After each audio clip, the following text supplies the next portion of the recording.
வணக்கம் ஆபிரகாம். தஞ்சை மாவட்டம் கும்பகோணம் அருகே நீலத்தநல்லூர் பகுதியில் தேர்தல் பறக்கும் படை அதிகாரிகள் வாகன சோதனையில் ஈடுபட்டனர். அப்போது அந்த வழியாக வந்த மினி கண்டெய்னரை நிறுத்தி சோதனை செய்த போது அதில் துப்பாக்கி ஏந்திய நபர் பாதுகாப்புடன் தங்க நகைகள் கொண்டு வந்திருப்பது தெரிய வந்துள்ளது. மேலும் பிரபல நகைக்கடைக்கு விற்பனைக்காக கொண்டு வந்துள்ளதாக தெரிவித்தனர்.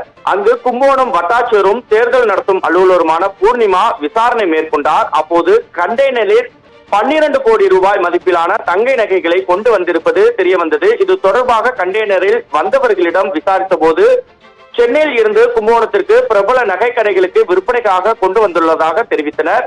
பின்னர் தங்க நகைகள் மற்றும் அதற்கான ஆவணங்கள் அனைத்தையும் பறக்கும் படை அதிகாரிகள் குழுவினருடன் வட்டாட்சியர் பூர்ணிமா முழுவதுமாக ஆய்வு செய்தார். அதில் தங்க நகைகளுக்கு உரிய ஆவணங்கள் இருந்ததால் நகைகளை அவர்களிடமே மீண்டும் ஒப்படைத்தார். கும்பகோணத்தில் தேர்தல் பறக்கும் படை அதிகாரிகள் நடத்திய வாகன சோதனையில் 12 கோடி ரூபாய் மதிப்பிலான தங்க நகைகள் கொண்டு வந்த கண்டெய்னர் பிடிபட்ட சம்பவம் அப்பகுதியில் மிகுந்த பரபரப்பை ஏற்படுத்தியுள்ளது. ஆபிரகாம், தகவலுக்கு நன்றி சதாம் ஹுசைன்.